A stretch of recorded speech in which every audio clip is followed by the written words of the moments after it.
For years, my farm had been my sanctuary, a peaceful, self-sustaining piece of land that my family had owned long before the suburban sprawl crept in around it, swallowing up empty fields with rows of cookie-cutter houses and suffocating HOA rules. I had always kept to myself, raising livestock, growing crops, and living the way I wanted without interference, until Karen showed up. The self-appointed queen of the local HOA, she had a sharp nose for control, an insatiable hunger for power, and an unnatural obsession with improving the community. From the moment she set foot on my farm's gravel driveway, I knew she was trouble. Dressed in an expensive yet gaudy pantsuit, she marched toward my barn with the kind of entitlement that made my blood boil. "This land," she declared, gesturing dramatically at my acres of crops and pasture, "would make a perfect community garden, maybe even a park." I barely had time to process her ridiculous suggestion before she launched into a rehearsed speech about how my farm was negatively impacting property values, and how the HOA had unanimously decided that it should be repurposed for the good of the neighborhood. I crossed my arms, unimpressed. "Lady, my farm isn't part of your HOA." Her smile didn't even falter. "Oh, but it could be." That was my first warning that she wasn't going to take no for an answer. Over the next few weeks, the harassment started subtly. A letter informing me that my barn was an eyesore, a notice claiming my animals were a noise nuisance, a fake HOA meeting invite suggesting that I voluntarily offer up some of my land to the community. I ignored them, thinking she'd eventually give up, but I underestimated how far Karen was willing to go. When I found a cease and desist letter taped to my fence, accusing me of illegal property use, I realized she had escalated things to a whole new level of insanity. My farm, which had been legally zoned as agricultural land for decades, was suddenly under fire for violating community standards. That's when I knew Karen wasn't just being annoying. She was making actual moves to take my land. Armed with bogus complaints, she had convinced a handful of HOA members that my farm was a blight on the neighborhood and that it needed to be seized for the collective benefit. And just when I thought it couldn't get worse, a petition showed up in my mailbox demanding that my land be absorbed into the HOA jurisdiction, citing neglect and misuse. I laughed out loud when I read it, but deep down, I knew this was serious. She was rallying her little army of suburban minions, twisting the narrative, and if I didn't stop her soon, she might actually get some traction. My farm was my home, my livelihood, my legacy. There was no way in hell I was going to let Karen or her HOA circus take it from me.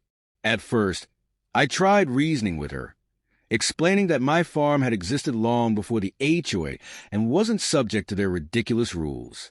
But reasoning with Karen was like arguing with a brick wall covered in fake gold spray paint. She cut me off mid-sentence with a smug smirk. "You don't understand, dear," she said, in that condescending tone that made my fist clench. "We're just trying to help you. Your land is being wasted when it could be something wonderful for everyone." Wasted, that was the word that pushed me over the edge. I had worked my entire life to keep this farm running. My grandparents had built this place from the ground up, pouring their sweat and soul into every acre. And this woman had the audacity to call it wasted? My farm fed people. It provided fresh produce and dairy to local markets. It was a part of the community in ways she couldn't even begin to comprehend. But Karen didn't care about that. No, she wanted power, control, and she saw my farm as the last piece of her neighborhood puzzle. I soon found out that she wasn't just using HOA scare tactics. She was trying to weaponize the local government against me. She filed complaints with zoning officials, falsely claiming that I was violating environmental laws, that my livestock posed a health risk, and that my farm's fencing was a safety hazard.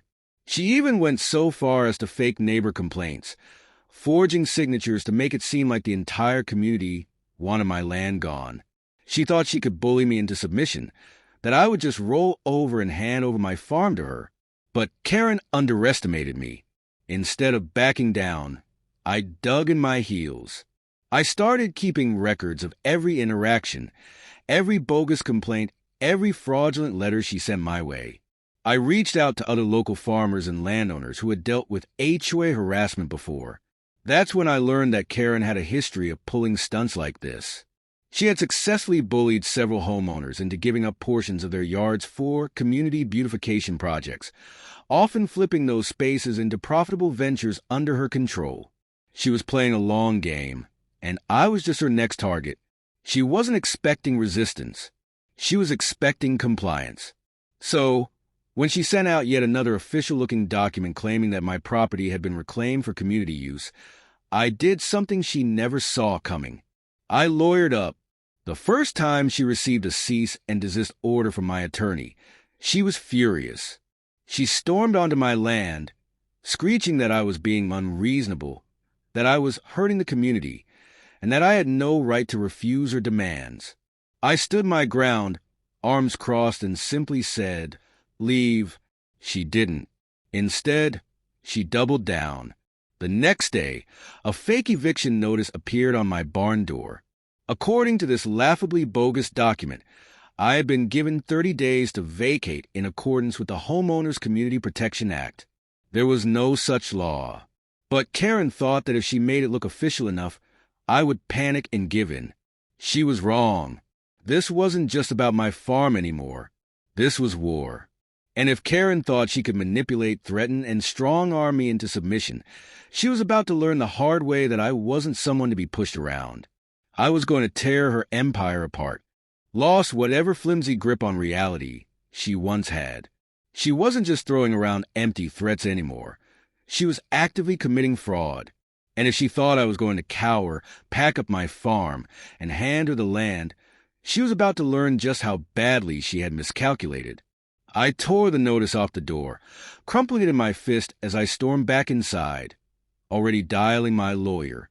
Within minutes, I had confirmation that the document was legally meaningless, and I was advised to keep every piece of evidence for when this inevitably turned into a legal battle. But Karen wasn't done. No, she was just getting started. The next morning, I woke up to find HOA contractors standing at the edge of my property, measuring my land. My blood boiled. Marching over, I demanded to know what the hell they were doing. And one of the clueless workers handed me a property survey order, another fake document signed by Karen, claiming that the HOA had approved a community expansion project and that my farm was in the preliminary stages of repurposing. I nearly laughed in disbelief. She had literally hired workers to survey my land under the assumption that she had already won. Without hesitation, I pulled out my phone and started recording. "Hey, fellas," I said, keeping my voice calm but firm. "I need you to repeat what you just told me. Who hired you?" The lead worker scratched his head, glancing at the other men before hesitantly saying, the HOA president, Karen. She said this was all approved." I grinned. "That's interesting," I said, zooming in on the HOA's fake order form. "Because this land isn't part of the HOA. So right now, you're trespassing." That got their attention. The workers, realizing they'd been roped into Karen's scam, quickly gathered their equipment and left before things got worse. I made sure to save that recording and sent it straight to my lawyer. Karen, however, refused to back down. She escalated fast. A week later, I received a legal notice from the HOA's so-called attorney, demanding that I attend a mandatory compliance meeting regarding my unauthorized private use of the land. The letter threatened hefty fines and a potential forced handover if I refused to cooperate. At this point, I was genuinely impressed by her ability to fabricate nonsense. I responded in the most satisfying way possible, by having my own attorney draft a cease and desist letter, explicitly warning the HOA that any further harassment, trespassing, or fraudulent attempts to seize my land would result in a lawsuit. The moment Karen received the official notice, she must have realized she had crossed a dangerous line because her tone suddenly changed. Instead of aggressive threats, she tried a fake friendly approach. One morning, she showed up at my doorstep, smiling like a snake in Sunday school.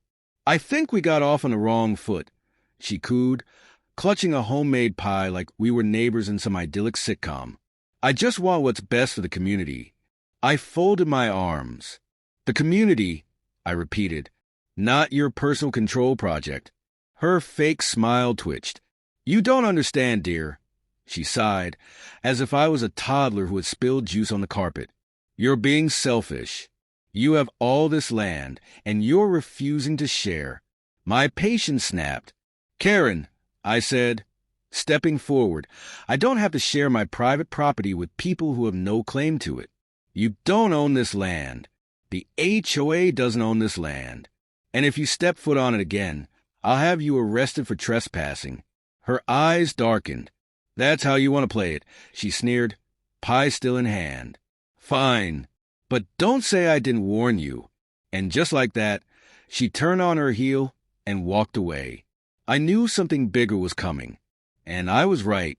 2 days later, the city inspector showed up. Apparently, Karen had reported my farm for multiple safety violations, claiming my fencing was hazardous. My barn was structurally unsound, and that my livestock were being kept in inhumane conditions. I stood there, arms crossed, as the inspector read off the list of bogus complaints. To his credit, he was professional. He checked the entire farm, found nothing wrong, and politely informed me that someone had clearly been trying to weaponize city regulations against me. He left with a knowing shake of his head, but I could see the warning in his expression. Karen wasn't just a petty HOA tyrant. She was dangerous. And then she crossed the final line. One evening, as I was securing my barn, I noticed something off. The padlock on my gate was missing. My gut twisted as I sprinted inside, my heart hammering. My animals! They were out of their pens. Someone had let them loose. I scrambled to round them up, terrified that they'd run into the road or be injured. It took me hours to get everything under control, but by the time I did, my anger was volcanic. There was no doubt in my mind who was behind this. I checked my security cameras, and sure enough, there she was. Karen. The footage showed her sneaking onto my property at dusk, cutting the locks and sabotaging my farm. She had committed a crime, and this time, she wasn't getting away with it. I immediately called the sheriff. By the time they arrived, I had already compiled everything. The fake eviction notice, the fraudulent land surveys, the HOA harassment, the city inspector's report, and now, clear video evidence of criminal trespassing and property damage. Karen had officially destroyed herself. When the police knocked on her door that night, I stood at the edge of my farm and watched as she answered, all high and mighty, until they showed her the footage. Her face drained of color.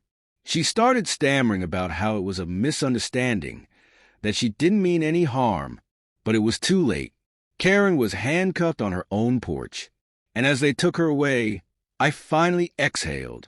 This war wasn't over yet, but Karen had just made her biggest mistake, and karma was coming. The moment Karen was hauled off in handcuffs, I knew the tides had turned, but I wasn't naive enough to think this was over just yet. People like Karen, self-righteous, power-hungry control freaks, don't go down without a fight. True to form, she immediately started playing the victim card, wailing that she was being unjustly targeted and that it was all a big misunderstanding. But the evidence was airtight. The police didn't care about her sob story. The trespassing charges stuck, and the fact that she had deliberately tampered with my farm security and endangered my livestock was enough to ensure that she faced serious legal consequences. But that wasn't the end of Karen's nightmare. Oh, no. This was just the beginning. While she was out on bail, she must have realized she was in deep trouble because she tried to spin the story to the HOA board, pretending she had been set up. She claimed that I had been aggressive, that I had threatened her, and that her actions were purely to protect the neighborhood. Unfortunately for her, my security footage didn't lie. And once the other HOA members saw the video, the entire board began to turn against her. Then came the lawsuits. I wasn't about to let her walk away from this with a slap on the wrist. My lawyer filed a restraining order against her on my behalf, barring her from stepping within 500 feet of my farm. She tried to fight it, but the judge laughed her out of court after watching the security footage. The restraining order was granted immediately, but that wasn't enough. I wanted full restitution for the damages she had caused. Between the property damage, the legal fees, and the months of harassment, Karen was now on the hook for thousands of dollars. And then, her worst nightmare unfolded. As news of her arrest and legal trouble spread, people in the neighborhood started talking. At first, it was just whispered gossip among HOA members, but within days, her entire reputation unraveled. Some residents who had blindly supported her suddenly switched sides, realizing that she had been abusing her position for years. Then, the HOA board held an emergency meeting. The very organization that Karen had used as her personal weapon finally turned on her. A vote was called to remove her from the HOA presidency, and to everyone's shock, not mine, she lost. The board voted unanimously to oust her, citing gross misconduct, misuse of HOA funds, and legal liability. Her face when she got the news? Priceless. But karma wasn't finished with Karen yet. She still owed me for the damages, and despite all her scheming, she couldn't weasel her way out of it. The court ordered her to pay every last cent. That's when she started drowning. With mounting legal fees, HOA fines, and the massive lawsuit I had just won, Karen was financially wrecked. And then, the final blow. It turned out that while she had been so busy harassing me, she had neglected to pay her own HOA dues. The very organization she had once ruled over sent her a lien notice. Within months, she was in foreclosure. Karen, the self-proclaimed queen of the neighborhood, lost her own home.